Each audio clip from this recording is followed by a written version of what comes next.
So There we basically, go. for those who don't remember, didn't watch it, Flight 7 was successful booster catch, cleaner than Flight 5. So that part was great. But the second stage blew up on ascent. And shortly afterwards, Elon Musk came out and said, we think that it was probably a leak that caused a fire bigger than we could vent in the space, kind of Something to do with like nozzle. excessive vibration. Yeah, so that one they told us later, kind of more recently. Basically, the harmonic response was greater than they were expecting on this flight. So, resonant frequencies amplifying the vibrations, and that causing breaks in the plumbing that caused the leak. I think they had a few fixes, so they changed the plumbing. They also are changing the throttle profile. They were going to increase the fire suppression capabilities in that zone, and then I think there's been a lot of changes internally to the hardware.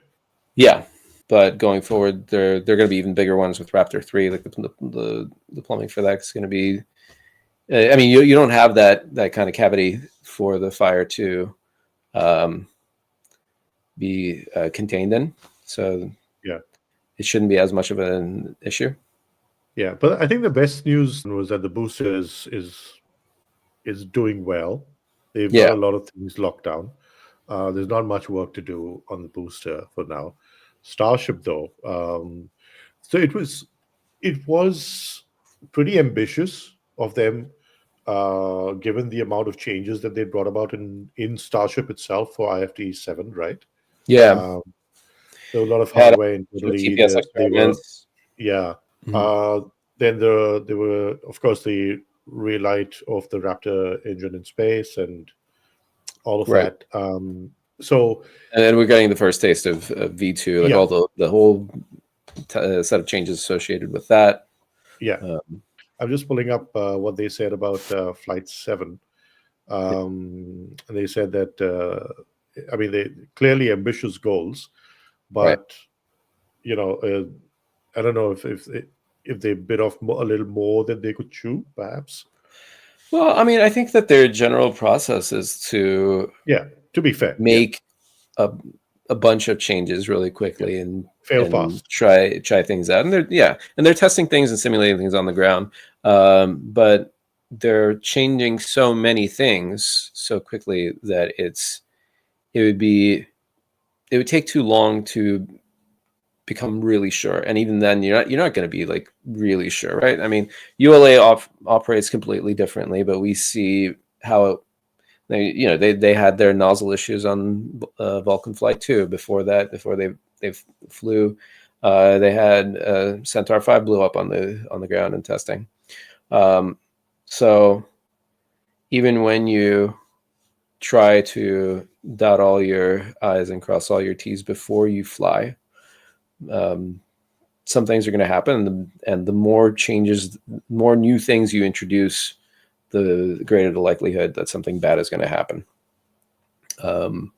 So I think we just have to have realistic expectations about, like, as long as the vehicle is changing a lot from flight to flight, there's a non-negligible chance of failure.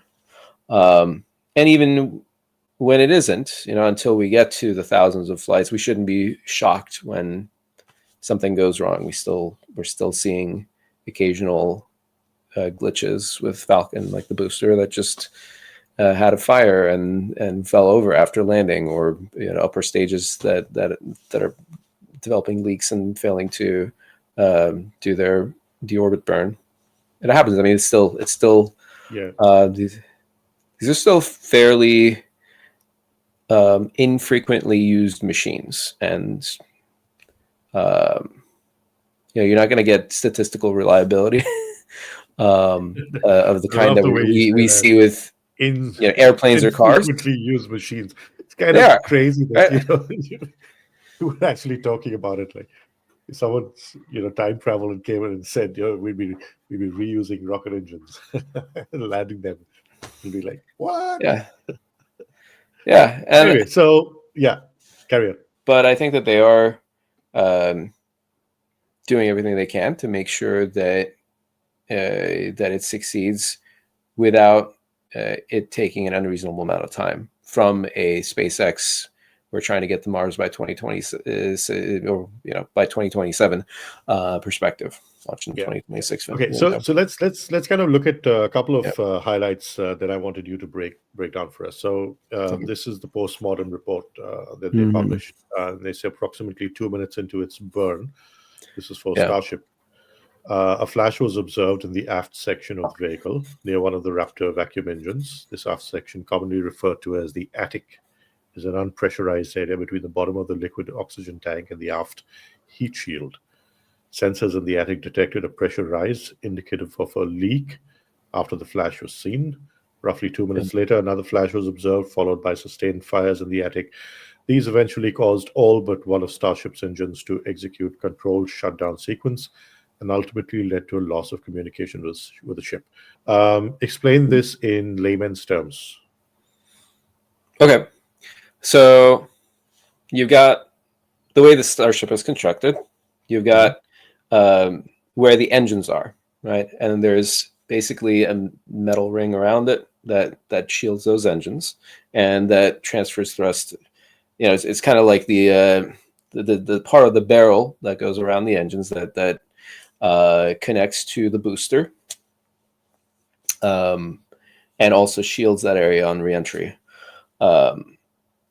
Now, partway up the engine, so the engines have a lot of turbo machinery, right? A lot of spinning parts, a lot of pipes and sensors and like all kinds of complicated stuff that are managing combustion that's just going through several steps and into the and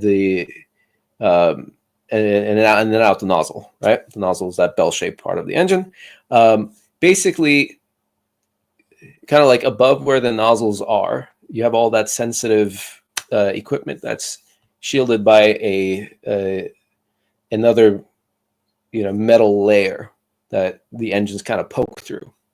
Right. That's the aft heat shield, and the space above that, where all that the complicated and sensitive bits of the engines are, that's the attic.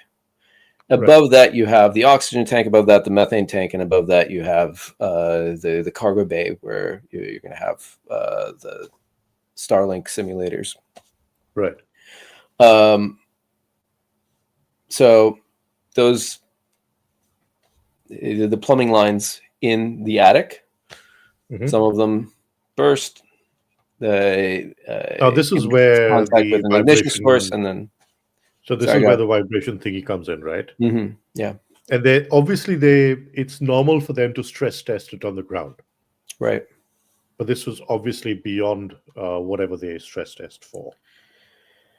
Yeah. Do we have any idea what caused that? So it seems like it may have been possibly a lower throttle setting than full throttle. So what they did after Flight 7, before Flight 8, was a 60-second, very long duration fire, like static fire on the ground with all 6 engines. Or maybe it was 3 engines. I don't know if they fired the vacuum engines. Like I don't remember, but I think they did.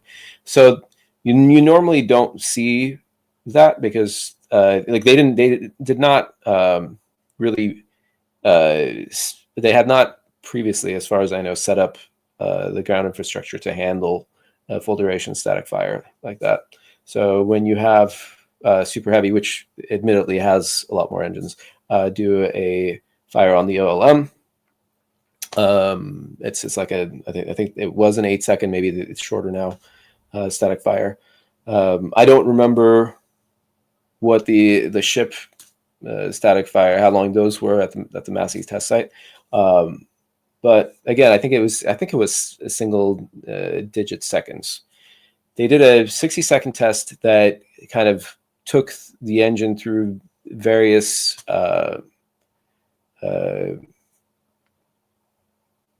throttle settings and Right. durations at those settings. So when you have resonance problems, what you're essentially dealing with is that so the engines generate a lot of vibrations at different frequencies, right? Yeah. And some of those frequencies are just going to hit certain components at like just the right just the right way to make them vibrate like a tuning fork. Simple So harmonic it motion. kind of builds up instead of just kind of shaking and getting dissipated and like the next wave kind of breaking it up. It Right.